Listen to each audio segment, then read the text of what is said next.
I just hired a VA out of South Africa, and he used to like basically, I guess, like put up like Wi-Fi in like rural places, like in the area.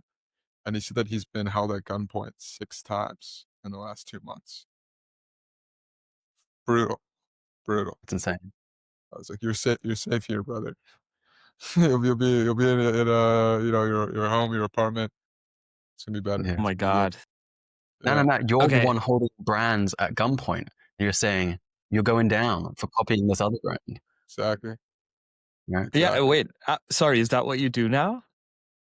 Yeah, so that is what I do now. Um, as you know, Rashab, I used to run an e-com brand. I started Taps Chocolate, um, and after I exited about 2 years ago, I decided to build something in the e-com space. But I was pretty like fed up with like running a brand. I wanted something different, and I had a pinpoint when I was running tabs of copycats, counterfeits, scammers that were ripping us off. We were putting up like billions of views across social media, on Instagram, on TikTok, across other platforms. And it's sort of a universal truth. Like as soon as you start to get exposure and you start to gain momentum, bad actors just start coming out of the woodwork. They start ripping you off. And that comes in like all shapes and sizes, whether it's like, on social media or fake listings on marketplaces, or they're duping your website and running, ads to your branded keywords and showing up for you on Google. I experienced all of that. And it's something that a lot of brands experience. And so, post acquisition, I decided to build a solution that I wish I had. And so that's what Bustem is, bustem.com. Basically, we have software that scans internet to identify and surface these bad actors. And then we have a team of enforcement agents. Actually, most of them are based out of South Africa that handle all the takedown side of things. So once we find them, we go after them and we report them to the domain, to the registrar, to the hosting provider, to the payment processor. We do whatever it takes to basically get them shut down. DMCAs, cease and desists, payment blocks, whatever we can without sort of, going through the normal court of law, which would take years and hundreds of thousands of dollars. Wow. Yeah, That's wild. yeah. How big of a problem did it end up becoming for Tabs? Like, or actually, maybe a better way of asking this is how much of your time did you end up spending on like trying to figure out what to do with counterfeiters? And then separately, how much do you think, if you had to estimate it, how much do you think was the revenue impact that it had to you? These are both good questions. Let me start with the revenue impact. I would say on average, brands are bleeding anywhere from 5 to 15% of their total revenue due to these bad actors, which is like very, very sizable. Now, there's no like perfect solution or silver bullet that's going to bring that down to zero. Like, there's not going to be like a, solve all sort of thing. But I think hopefully with like what we're building, we can at least mitigate it and, put dollars back into the pockets of brands. And To answer yeah, sorry, go ahead, Jim. I was just real quick, is that like scams or is that people selling knockoff versions? Like, and I assume I that's bucket it all. I bucket it all into one. It's like people selling counterfeits, competitors using, your content without your permission or approval. Maybe competitors stealing your ads and running it as their own ads and jacking up your CPMs and, essentially affecting your marketing. I bucket it all into one. Counterfeits, copycats, scammers, content thieves, etc. Uh, and then going back to what you were saying in terms of like the pain point that I felt, truthfully, I think I do overplay it a little bit just for the story because it sounds cool to be like, hey, like it was like the pain point that I had. I will say like just full transparency. I guess we're on the podcast, and I think probably more SaaS people are going to be watching this than e-commerce people. So I'll give you a little bit more of a transparent view. The other big motivation behind building Bustem was that I built a very strong following in the direct to consumer sort of e-commerce space. And so, when I was building tabs, I was building in public. I was talking about my wins, my failures, what I was seeing, what I was doing. And I amassed a following of about 50,000 e-commerce entrepreneurs. And what I found was that when I would tweet about an agency or software company or about a creator that I worked with, uh, dude, they'd get like 15 DMs overnight. And, as you guys know, like B2B is high ticket, right? Like 15 deals closed could be like $20,000, $30,000 in MRR, right? Uh, and so, when I was running Tabs, I ended up creating affiliate partnerships with all the different software companies and agencies that I was working with. And just off like my UTM links, like direct revenue tracked through booked calls through my UTM links, I drove over $2 million in deal flow to the partners that I was working with and the companies that I was actually working with as a brand and sort of vendor relationship, of which Oliver, I would got you a like a percentage. UTM link? Yeah, I don't know. So anyway, long story short, like now it's like, dude, instead of being like a street promoter, like affiliate, like promoting like other people's shit, might as well like have my own sort of offer and build my own business off the back of my distribution. And that was also, I would say, like a very big motivation behind starting Bustem and behind starting, a B2B e-com SaaS. I was like, I could, start a course and, maybe cash out that way, but that would ruin my reputation. Like I could start an agency, but like, I don't know a single agency guy that likes what he does. I was like, software. That's what I wanted to, right? Like it's infinitely scalable, highest valuations, like, et cetera. And so I sort of went into this business like knowing I wanted to do something in that realm. And then that pain point was something that I experienced firsthand and saw a lot of white space and opportunity in, and sort of dove into it. How has building in software differed from what you expected? And I think you had something between Tabs and Bustem, right? I forget the name of it, but what was it? A study, but yeah.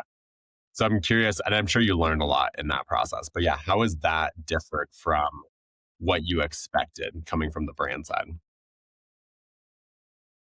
I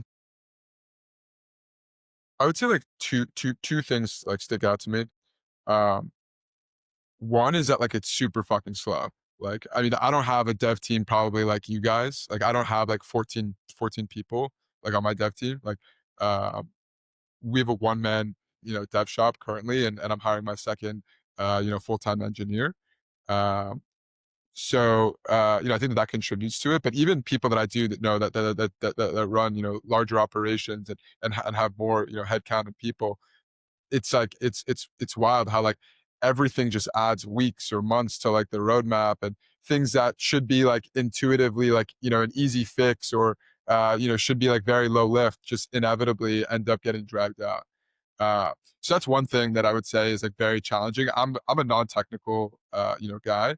Uh, and so for me, like I have this sort of assumption that something should, like let's get it out, let's ship it out.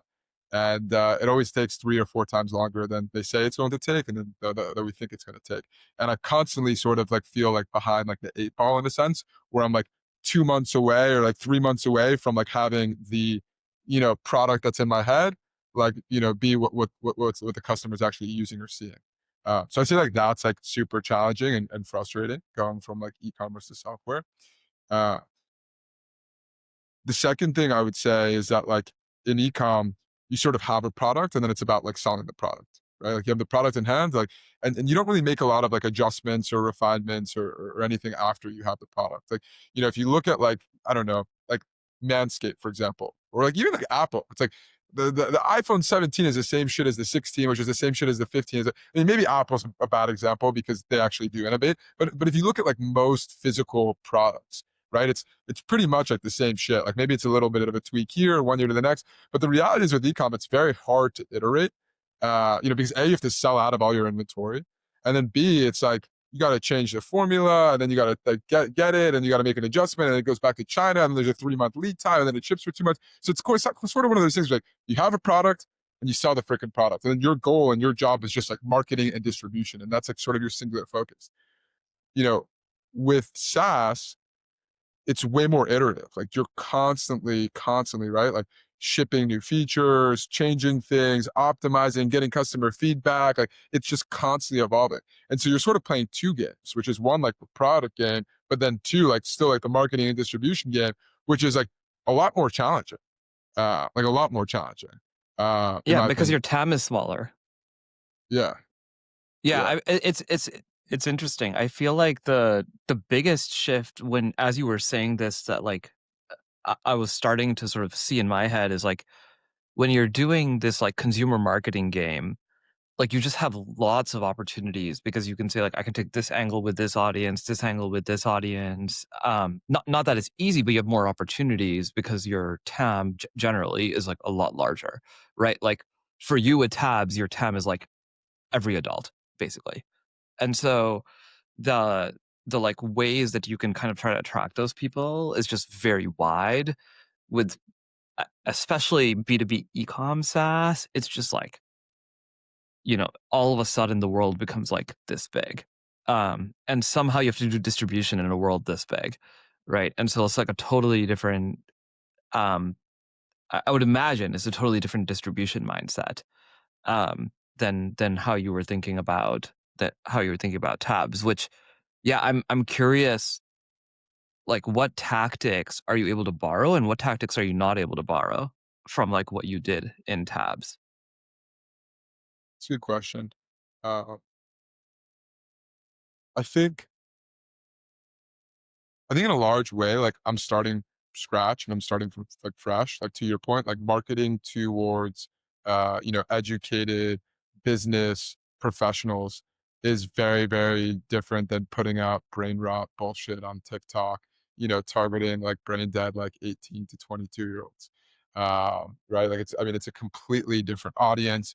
It's like a completely like different game, completely different rules of engagement, and also to your point, like it's a way smaller TAM, and they live on different platforms. There are so many like different nuances. So like in a lot of ways, like I'm kind of starting over, and there aren't that many, like I would say like one to one, like, oh, just apply that framework or apply that playbook, and like we're rolling. You know, I'm going from selling direct to consumer to selling to business owners. I'm going from selling product to selling software. It's a completely different game. Tabs was $29.99 a box. Bustem has two models. We have a performance model that is $300 a month platform fee, and then $50 to $200 per successful takedown. So we're finding the bad guy, we're bringing it to for their approval. Once they approve it, we go to get it taken down, and then only after we get it taken down, we bill that $50 to $200. So we have the performance model, and then we also have like an unlimited sort of retainer model, which is like $2,500 to $5,000 a month. So as you can imagine, like it's different. Like in consumer, it's marketing from one to many. With what I'm doing now, it's like hand to hand combat. Every deal is an effort. Every deal is like going back and forth with decision makers and sales calls, and we need buy-in from here, and this we had an amazing sales call. They say that they're happy, and then they fall off a cliff, and I never hear from them again. And so I mean, it's there are a lot of differences. That being said, I think I have a very strong sort of advantage because, again, like I have this Twitter following, and I understand how to, get impressions and sort of attention hack, and get seen within the, I would say, like e-commerce like community and world. And so like when I first introduced like Bustom, like I put out a tweet that got over 250,000 impressions and like over 400 signups like in our first day. Like I'm putting out content every single day, and we're booking 3 to 5 calls off the back of my X account. So I would say like that was something that I got to bring from Tabs, which was like Tabs gave me credibility, gave me a personal brand, gave me sort of this following, and understanding like the Twitter algorithm and understanding like how to get seen and how to build that following. And now I'm sort of bringing that to what I'm building with Tabs and using that as sort of like a weapon for distribution and for, getting customers and building this up. And then I would also say like, dude, I'm growth hacky. Like we're doing a lot of very like interesting sort of, uh, you know, campaigns or marketing activities that again like isn't the same as Tabs, but like is maybe like similar philosophies. So like for example, we're running like a cold email campaign where like we're like messaging brands and saying like, hey, like we found over 200 copycats, counterfeits that are like ripping you off. Like, do you want to see the list? Or like emailing a founder being like, hey, like I almost got scammed by a product that's literally like pretending to be you guys. Like they're using your images, your keywords, they're duping your site like one to one. Like, do you want to see the link? Like, what person is going to say like, no, I don't want to see the link, right? Like, so I don't know. I guess like there's still like a lot of like creativity and like sort of ingenuity in terms of like figuring out how to, I don't know, like I would say be scrappy and be effective. And with tabs, like I didn't have investor money. Like we started with $30,000 and scaled it to an 8-figure a year business. Nice. What would you say from your experience on the marketing side of things has been a more persuasive angle? The size of the pie, like the revenue loss from copycats, from competitors, the size of different brands, or like is it more emotional, right? Because when I speak to founders that are getting copied, and with my first brand, when I got copied, it was more of an emotional thing. I don't know if I was even paying any attention to the size of the pie that was being lost. I was just pissed off that they did it. It was So- more like fuck that guy. Like that was the Right. Because Yeah. he was my employee, right? I hired these two dudes for business development, and then So it was more of like Wow. and I think it's the same thing for Zach. Like Zach doesn't care about the slice of the pie that all of the copycats have taken. It's more like, fuck that guy. I think it's both. I think like maybe it's like the emotion that sort of drives them to like book a call and to investigate this. But then it's like my job to actually make them feel like it's something that's close to the P&L, right? Because like dude, like I think like in this economy in this day and age, if you're not close to the P&L, like you're fucked, right? Like honestly, and so like everything that we do, we try to connect it back to like, here's how much revenue you're losing.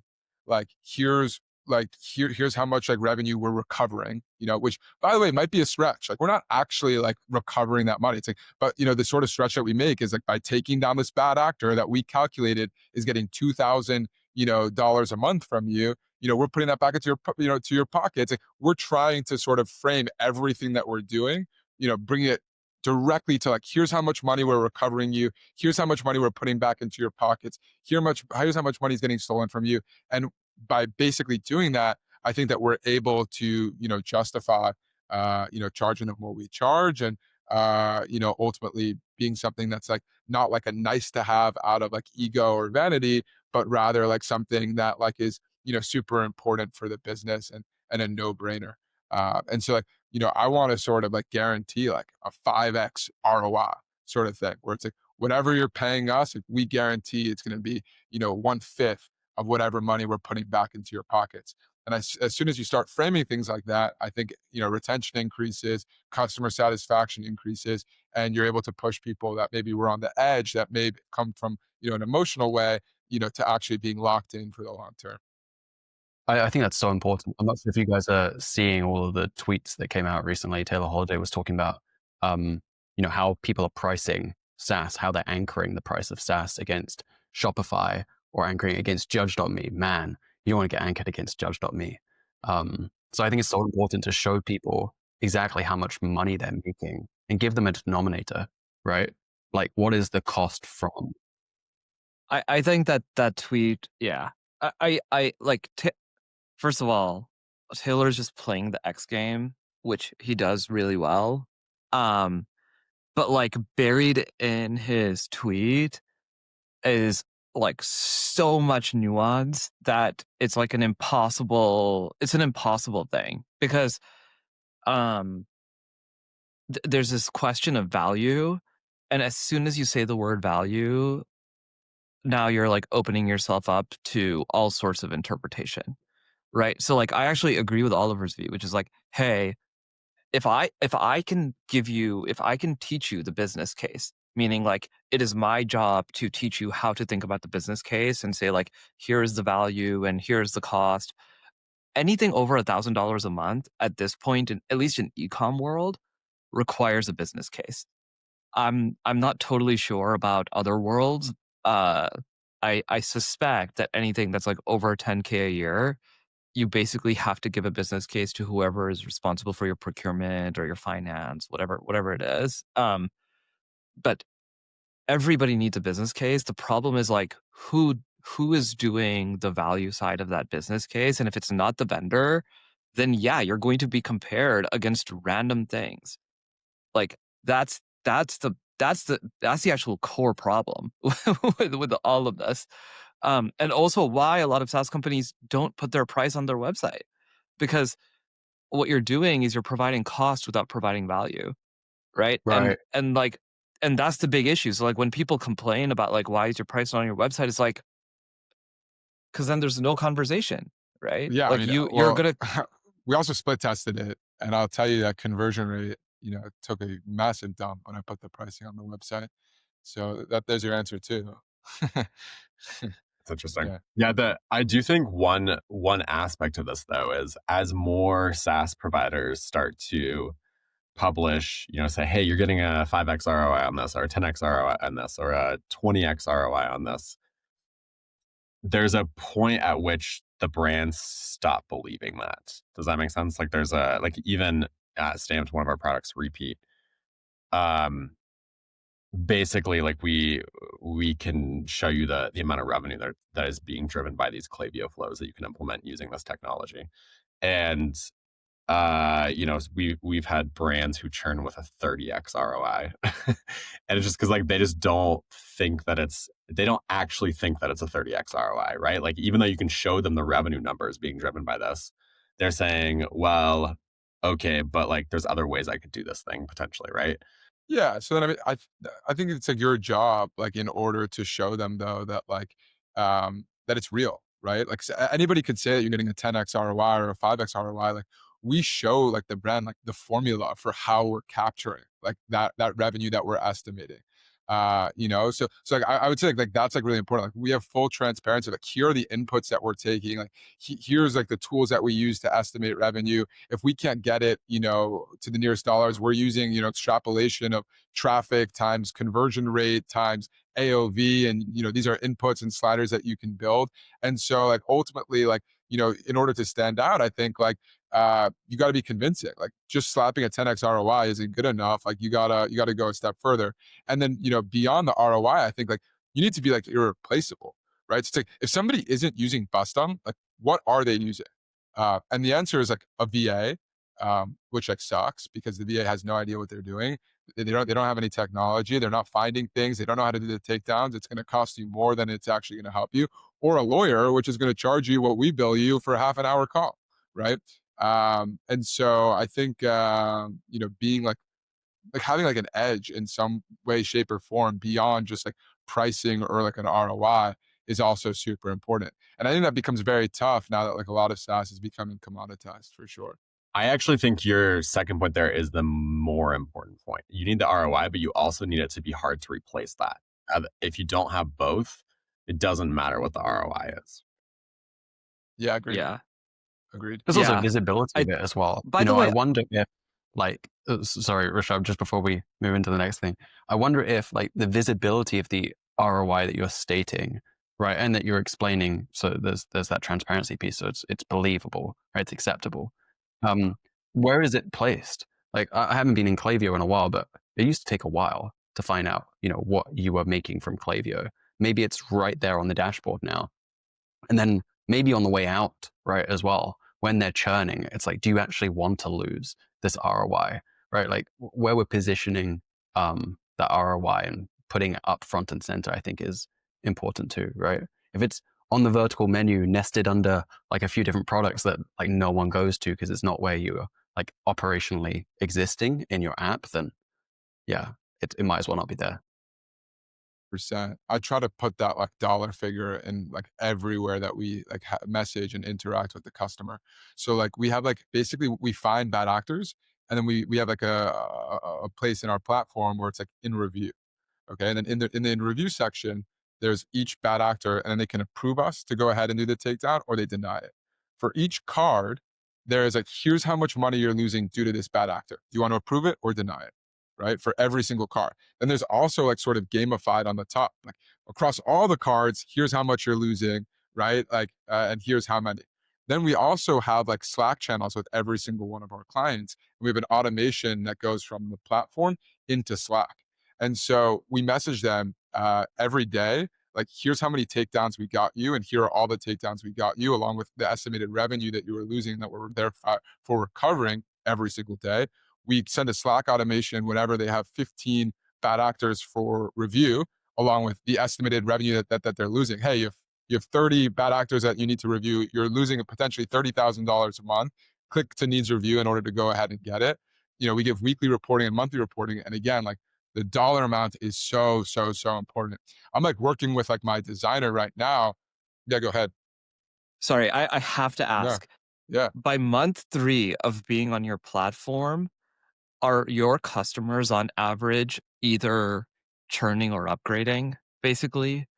Because, like, with a design system of this type, one of two things is going to happen. Either you're like, oh my God, I'm getting so much value, I'm gonna like do this, but at 200 a pop, at some point when I'm clicking and I'm just like, I've just clicked 10 of them, like, I'd rather upgrade. I mean, like, that is like a beautiful thing because, and in fact, if ideally you get 2 segments. Ideally, you get a segment that just like is like, I've done what I need to do, and then you do this, and then obviously you just worry about finding these people, right? And then that's like your feedback loop to your acquisition. But I'm curious if you've already started to see that. 100%, 100%. We've seen that. So, like the all you can eat sort of unlimited retainer becomes an ascension that people opt into voluntarily, and they're beating down my door begging to upgrade to a higher package. Because to your point, if there are a lot of bad actors that are out there, they're doing the math themselves, and they're saying, "Holy shit! Like, I need the unlimited model. Like, it makes no other sense otherwise." So, for example, Kill Crew like came in the door, I'd say a month or two ago. And within 9 days, we racked up like 30 or 40 kills, which is a sizable bill on a performance $50 to $200 per takedown. And they signed a 12-month contract for 3K a month, 10 days in, which was like pretty fucking cool. I've got to ask, Yeah, why are they begging you? Why do you turn down business? Are you just like, no, this is too difficult, we're not gonna, like, why are No, they no, no, knocking because down? no, dude, because you could just say stay on the variable and make more money. That's why they're no, knocking on his right, door. exactly. Because they're saying, dude, we have way too much volume to be paying on a per kill basis, right? Like, we want the all you can eat. Like, imagine you're like at a restaurant and you're like, it's like $20 a fucking chicken finger, or you could pay, $30 and have the whole entire buffet. Like, at the point that you have 10 chicken fingers, you're like, all right, like, dude, what am I, an idiot? Like, I need to upgrade it, right? Right, I Do got you you. And yeah. do you allow On the other, go ahead. Sorry. do you allow pausing as well? Because I could see, like, for a smaller brand, let's say you come in, you've got 10 of these takedowns you need to do, right? You take them down, you're not getting the volume that some of these larger brands are. And so, like, in that context, if you have the ability to pause, it becomes interesting, because then you can keep racking these up and say, like, here's the ROI on coming back. Like that. I don't know if that behavior is happening, but it seems like that behavior would happen. So, Can I I mean, give the way, yeah, please. Sorry, dude. Sorry. No, go ahead. Me and Go ahead. Go Jeremiah ahead. are going to disagree Yeah. pretty strongly on this Yeah. particular Go aspect. I'm ahead. pretty sure. I say don't even take those customers, just for what little it's worth. Interesting. I think it's not worth anyone's time. I like, yeah, I get into trouble for this sort of shit, but it's like, I think the problem is that you will end up thinking about that part of your customer base in a way in which is distracting to the customers that are like seeing immense value and seeing it quickly, like Kill Crew. Um, and all of your mental energy should be spent on the Kill Crews. That's just my 2 cents. But yeah, I'm Yeah. curious how what you've seen so far. Yeah. Yeah. I mean, the thing is that, like, there are way more smaller brands that come through our doors than the kill crews that come in a set. So, like, in an ideal world, of course, like, I don't want to deal with the small guys and I want more kill crews. But, just naturally, like, for every one kill crew that comes in the door, there are 10 smaller brands that come through the door. And so, ultimately, like, I think I sort of have to split my focus, on both. Um, in terms of, sorry, what was your question, Jeremiah? What were you saying? Oh yeah, the I would, pause thing. yeah, like, We don't have a lot of people that are pausing, because I mean, it's a $300 a month platform fee, and there's no commitment of having to approve any bad actors that we find. So, you know, and then the worst case scenario, the brand is out $300 for the month, and they're getting like, sort of like an insurance sort of policy, I would say, of like constant monitoring 24/7 and running scans every single day, as well as enforcement agents that are manually going out and manually scanning, sort of platforms and marketplaces and social media, in order to ensure that no bad actors are out there. And so I think that a lot of brands are willing to pay for that for their peace of mind. And the other thing too is that like right now, like we're a hybrid of software and agency. Like obviously, like the end goal is to phase out these enforcement agents and fully lean into automating everything on the identification side and on the enforcement side.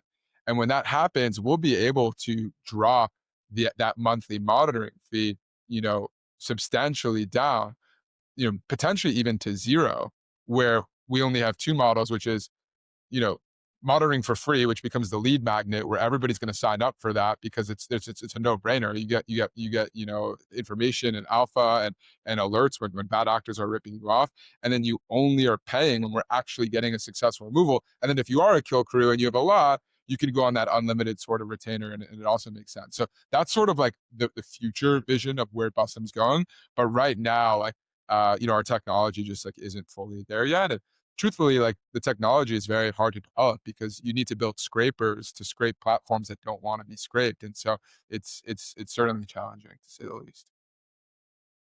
I love it, man. I can hear the passion in your voice. It's cool. Thank you.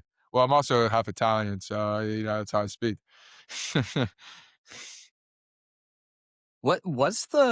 Um what's the reason you chose ecom, outside of just being familiar with it and like having a brand? Like because you did Study Buddy, which is totally outside. It's like consumer SaaS. So like I would imagine that you sort of like gave yourself permission to be pretty blank slate about what you build. Like what made you choose ecom SaaS? I mean, And truthfully, then why like bootstrap actually? Yeah. yeah. So, I mean, you said it, dude, which is like familiarity. Like, I mean, I've been operating the e-com world since I was 14, like as a merchant. And it's what I know. It's what I live and breathe. Like all my friends are in ecom, like, on the personal side and then on the professional side. Like I know all the ecom guys. I know all the ecom killers. I've spoken at events. Like I know the movers and the shakers. And then again, also like the Twitter following. Like I have this like distribution that like, I was able to prove that I can drive millions of dollars in deal flow per year to, companies. Like might as well. I feel like I have this like sort of bazooka. Like might as well like direct it towards myself and enrich myself in the process instead of other people. So I think like it was really just like it's what I was comfortable with. It's what I knew. It's what I felt like I had the biggest, competitive advantage in playing it. You look at like a Peter Rahal who like sells RX bar and then builds like David like right after his non-compete expires, right?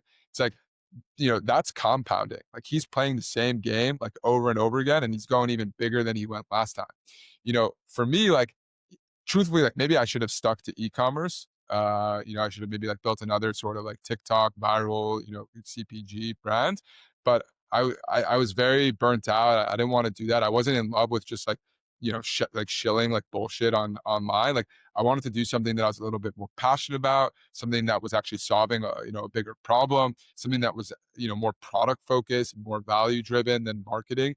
And that I would still be able to play towards my strengths and still be able to play towards all of this, sort of, I guess, edge that I've been building over the last, 8 or 9 years from building in this space. And so, I didn't want to deviate. And I think that's a good reason. I think, a large part of the success that I've had comes from that philosophy and that mindset. Were Yeah, there any totally. other names that you were Sorry. considering? So you went with Bustem, right? Yeah. And a big part of the brand is the name, right? Being able to be Yeah. recognizable, communicate what you do Yeah. to your customers. Were there any other names that were pretty close? There was Busted. But then that sounded like a little bit sexually inappropriate. So vetoed that. And that's I how think that's that's how good I for your got to portfolio, though. Bustem. You've got tabs, and then you've got busted, Yeah, right? exactly. Tab sex chocolate, and then I got busted. I'm making my parents proud. Um, No. So yeah, so Bustem, it's like sort of like busting like a bad guy, right? So it's a little bit, I think, more relaxed than bust it. So that's how I ended up going with Bustem. Uh, I'll tell you though, I kind of got fucked. So when I initially started the business, I bought Bustem.co because I was too cheap to sink in like 5K to get Bustem.com. And then we started doing well, and I was like, all right, time to buy Bustem.com. I bought Bustem.com. And then we had this huge like migration issue between the two domains. And now if you search like Bustem on Google, like Bustem.com like just doesn't show up. So I'm working with like an SEO agency. I'm running Google ads, so that I do sort of capture, the warm intent audience that's searching for me. But that's been a bit of a disaster. Of a Dude, move. I was hoping for a way more ironic story. I was hoping someone bought Bustem.com and then you had to bust them. Nah, unfortunately not. That's funny.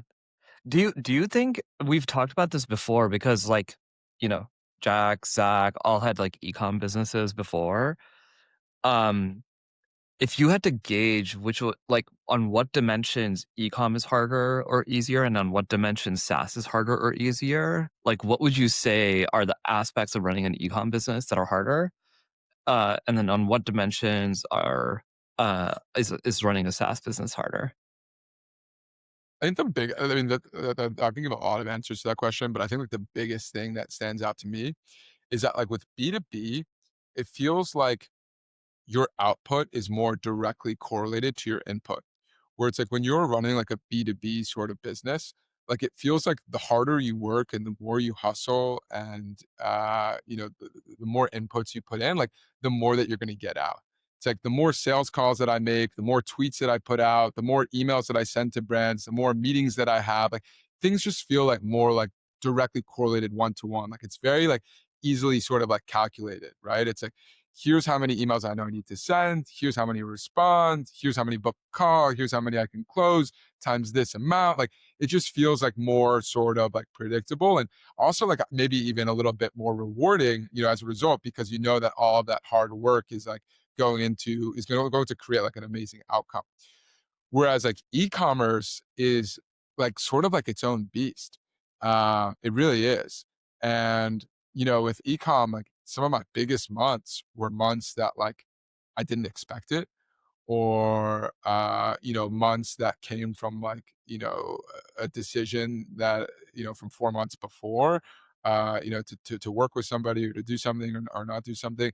Like with ecom, it feels, I don't want to say like, I wouldn't say luck based, but it just feels like way less like in your control.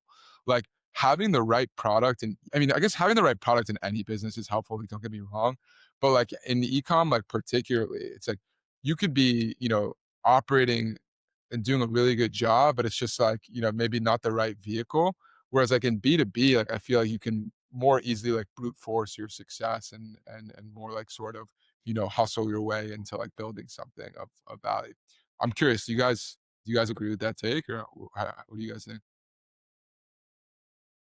I like that framework because it also like correlates a little bit to how I've heard like investors will talk about consumer versus B2B, where consumer is more hits driven.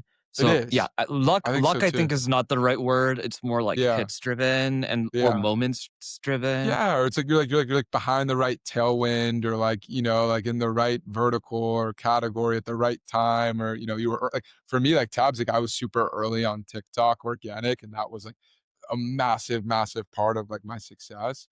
Um, yeah, yeah, hundred Yeah, percent. exactly. Whereas like B2B is more predictable. And so a lot of investors like investing in B2B because it's more predictable, right? It's like, okay, I do this thing. If the product is right, then this thing happens. And, like it's not, you can't be over precise, but you can kind of see how the system works. Yeah. The compounding effect in B2B, I feel like is more, that part is more predictable as well. So going back to like, obviously consumer businesses can compound as well, but it just like the rhythms are different than it is in B2B. Yeah, yeah. In consumer, it's like you're just like way more on like a roller coaster, whereas in B2B, like and like with what I'm doing now, it's like I could say pretty like confidently like what I'm gonna do this month, what I'm gonna do next month, like, et cetera. Um, the other thing with consumer is that, like, truthfully, like, to me, like, consumers all marketing. Like, it's all marketing. It's like, are you even like, building a business, or are you running like a content agency? Like truth, like that's why I was just like so like burnt out and like sick. Like that's why I didn't want to start another like e-com brand. It's like it's less about like the product, it's less about the customer experience, it's less about, like driving value and like having retention. It's just more about like, acquiring customers at a with a CAC that's lower than LTV. Whereas I feel like with B2B, like the largest driver of our clients has come from referrals and like word of mouth. Like I think like in B2B, like in SaaS, like you're just like way more like rewarded from like focusing on building a good product. Like, like if you don't have retention, like you're fucked. If you don't have good marketing in ecom, you're fucked. And I think like as a result, like those are the things that you as a founder have to index on. Depends on which game you're playing. And I think that it's better long term to focus on like the product versus the marketing. Yeah, for sure. I mean, I think there's the biggest differences between ecom and SaaS is that in SaaS, your supply side, a lot of the time you're not responsible for generating demand. You're solving a problem that exists in the market. And the closest thing I can think to uh, SaaS and ecom is when a brand emerges to ride a wave of demand. I know, like cold plunges after Joe Rogan starts talking about cold plunges. It's kind of similar because the market is asking for this product and you're stepping up to provide it, right? I see this across a lot of the Shopify founders as well. There's this romantic like interpretation of not doing any marketing, right? Because you're not responsible for generating that demand. Like Shopify's done it for you, right? And I understand it being romantically. Why have that cost if you don't need to, right? But I think it's a huge difference. If you can solve that problem well, right, for the existing demand, then yeah, marketing is for a lot of SaaS not a problem. The underrated aspect of that, though, which Oliver, you touched on, is that you actually can't, in software, you can't choose to just keep your product the same. You have to be constantly developing it. And the fact that you can change and can iterate creates an expectation from your customers that you must do that in order for them to continue to pay for your product. It's a very different, like if I have a granola brand that I like, I don't actually want them to change the product. I want it to be the same today as it was 10 years ago. And if you change the product, you're more at risk of losing me as a long-term customer than if you kept the product the same. Software is the complete opposite. You have to be constantly iterating on it, unless it's like the, government software or something like that, right? So Right. But I also think that's sort of exciting in a way too, because it's like, hey, like because I can keep iterating on it, like if I'm doing, let's call it 100K now, it's like, dude, if I can get my churn down or my retention down or like increase, whatever a percentage on the onboarding here or there, it's like, to me, it gives me like more like levers and strings that I can pull in order to like, improve the business. And it's like, if at my current state, which like my product is maybe like kind of shitty or mid, is doing this, like, imagine what the product will do in 3 months from now, 6 months from now, 12 months from now, like once we attack these different bottlenecks. So like in a way, like I actually look at it in a very like positive and like exciting and like hopeful way where it's like, wow, like, there's so much opportunity for growth that doesn't need to come from necessarily like driving more customers, but rather just, to your point, like evolving and improving and building. yeah, to be clear, I agree. That's my favorite part of it as well. I actually really love that part of it, the iterating and the changing of things. Oliver, how do you feel about the future of ecom? I don't know, dude. That's such an existential question. How do I feel about the future of ecom? How do I feel about the future of ecom? I don't know. How do I feel about the future? It's gonna be. I feel like it's gonna be a very like weird world. Like, is our AI just going to like order stuff that we know we're gonna want before we know, and like and predict things and just take care of all of that sort of decision making stuff before we even pull the purchase? I don't know. I think it's going to be very interesting to see where our world goes with AI over the next 5, 10, 15 plus years. And I think like obviously we're going to be living in a very, very different world than we are today, um, which is scary and exciting. What do you guys think? I don't know. I think there's like uh I think there's this opportunity because ecom has like stagnated in growth over the last few years. And the majority of ecom in the US at least is Amazon, right? And so now that the where the search is changing finally, both from Google but actually also from Amazon to ChatGPT, there's like two things that are possible now. I think overall ecom could grow, and I think share of Amazon could reduce. And with both of those things being true, even though the consumer is weak in the US right now, I think it's possible. I don't know how likely, but I think it's possible that we actually have like a boom of ecom where total ecom grows, total retail grows, but the share of ecom goes from sub 20 to like, I don't know, something between 30 and 40% in the next like 5 to 10 years. And if that happened, anybody who's like in this space as that's happening will benefit immensely from it. Yeah, but Now I don't, yeah, but I also feel like things are going to change too, like in a sense where it's like I don't know, like ChatGPT will know like my life, will know me, my tastes, my profiles, my budgets. It's like, let's say it's like I'm running out of toilet paper, like it orders the toilet paper for me. Or it's like, I'm going to my sister's birthday, like it buys her gift for me. Like it's gonna be it's interesting. It's gonna be weird to see like I don't think there's gonna be as much of like a human interaction on the shopping part. I feel like a lot of those things will just be like automated away potentially.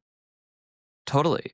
Even if they're automated though, it's just less, it is more shopping because maybe you would not have gotten your sister a gift if you had forgotten. And you were just like, I'm so sorry, I forgot. Here's a big hug. You know what I mean? Like, and so like not only is your total shopping activity increasing, but now it's all happening on anyway, who knows? But Yeah, like, Are you it's um, very are you futuristic. guys concerned at all about like consolidation into like I think some of this has been happening over the last couple of years where smaller brands struggle with keeping up on the ad spend front, and the larger brands are able to basically spend more because they have more ability to move capital.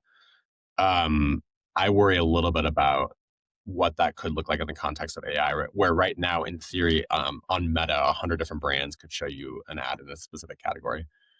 Um, but you're going to see 3 brands, let's say, in ChatGPT. Like, do you guys have any concerns about that, or do you think ChatGPT will basically divvy that up across different brands? It's a good question. I don't know. I don't know. It's we're heading in a very unknown sort of space. Um, but the whole like AI like SEO thing like is weird to me. Where like people are talking about like optimizing for and gaming it. Like to your point, like I think like the big brand that has the highest amount of sales volume and reviews and mentions and press about it will ultimately like always probably get shown the most. Right. Um, so I Right. don't know. You Like guys have heard of we'll that see. that ginger guy who gamed Google like I don't know 10 years ago to show his face for world's most handsome man. That's not possible Yeah, today. You can't yeah, make that happen in ChatGPT, right? It's just too smart. yeah. I don't think so. Well, thanks, Oliver. It was great having you on. Thanks so much. Thanks for having me, guys. Cheers, man. Talk soon.